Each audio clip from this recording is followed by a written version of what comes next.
Sagoli Swagweg. Hello everyone. Yagonasta Noste Neongets. My Oneida name means she treasures her corn.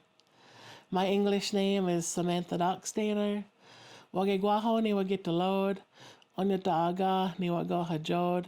My clan is Wolf and I'm from the Oneida Nation. And today I'm going to share with you on how to lye corn using ashes and also make corn soup.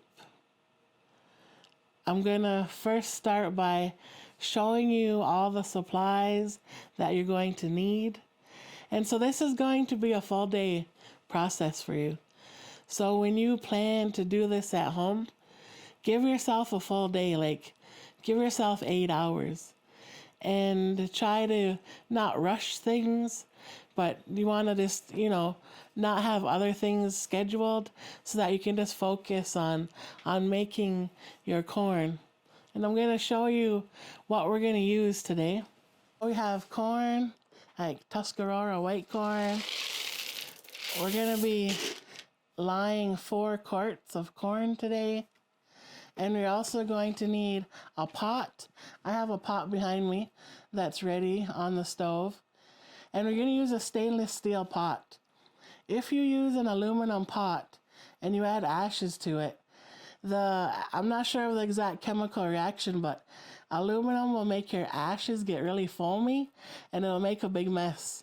But if you use a stainless steel pot, the ashes, they don't foam up. So we're going to have the stainless steel pot, the corn, and this is a black ash corn washing basket. If you don't have a basket, it's okay. You can also use a strainer or a steamer. It'll work the same for you. And you're also going to need a big spoon. A wooden spoon works best. And you're also going to need a tea kettle, so that you're constantly boiling hot water, so that when you have to add water to the corn, it's already hot and it keeps the temperature. And so we're also, for the corn soup, we're going to add beans and salt pork. And the beans that we're using are, I already start soaking them, but this is what the package looks like. I use dark red kidney beans, and I also use Romano beans.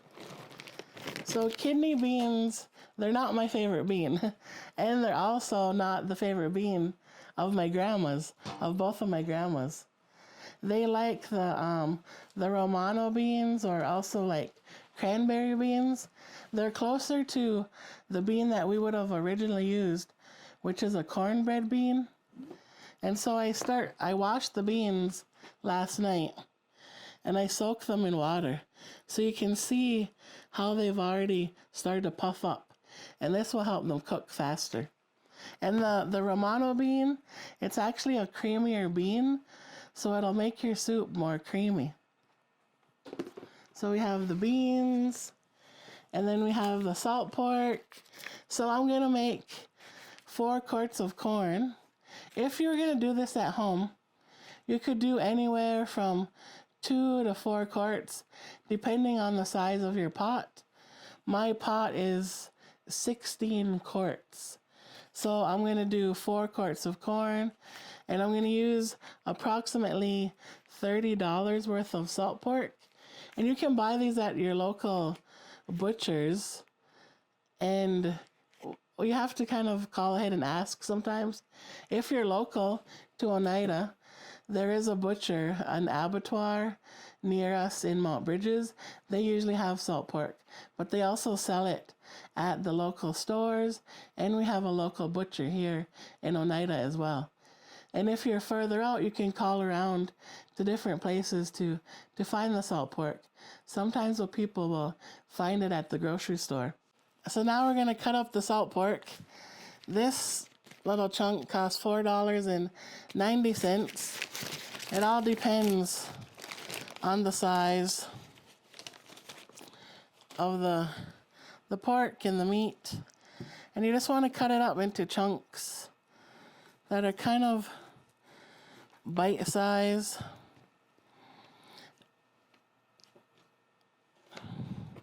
If there's parts that are like really fully full of fat, I cut a lot of the fat part off.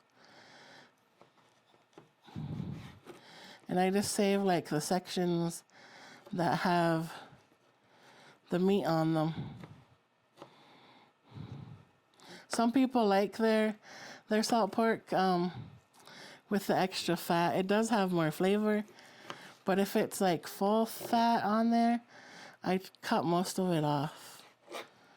And it does help if your salt pork is a little bit frozen when you're cutting it up, because it helps it stay firm.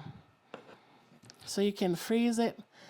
Most of the times you'll buy it already frozen, so you can just let it unthaw for a couple hours, maybe an hour or so, just to have it unthawed a little bit, and then just keep chopping it up. So now, with camera magic, the salt pork is all chopped up. And what we're gonna do before we put this in the roasting oven is we're gonna rinse it. Because if you don't rinse it, it gets really salty. So we're just gonna rinse the salt pork.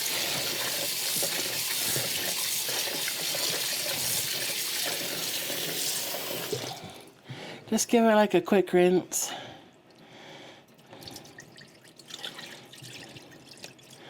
You're just rinsing off the big chunks of salt.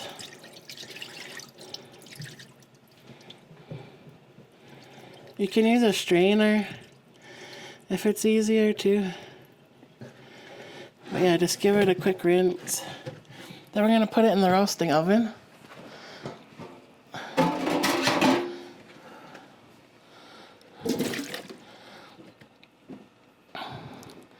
And I'm just turning the roasting oven onto the highest heat, because I'm just gonna really cook the salt pork and the beans. We're gonna add the beans.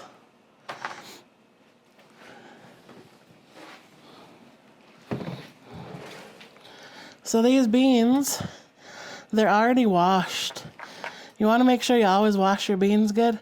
I soak them, I rinse them, I wash them, and then I soak them overnight in water. So that'll help them to cook faster.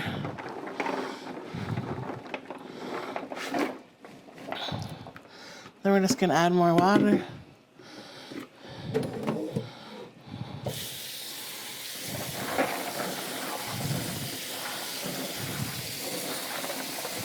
Make sure everything is covered in water. Mix it all up.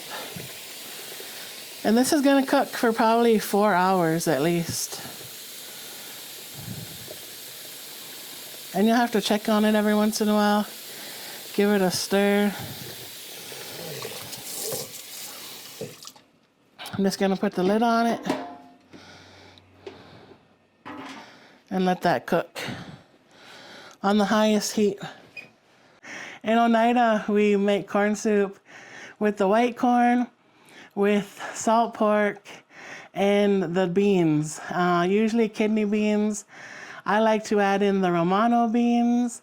And so after your corn is all lied and the beans and the salt pork are cooked, this is what the salt pork and beans look like after 6 hours of cooking in the roasting oven. You can see it's nice and thick and creamy. So we're gonna mix this with the corn. Then you're gonna let it cook together again for about another hour. We're gonna put those all together and then we're gonna let them cook for probably another hour just to blend all those flavors together. And then you'll have a delicious bowl of Oneida corn soup. And so really you just wanna have fun, be creative with it as much as you like, and keep a good mind and have an open heart when you're cooking, because it makes all your food taste better. So see you next time.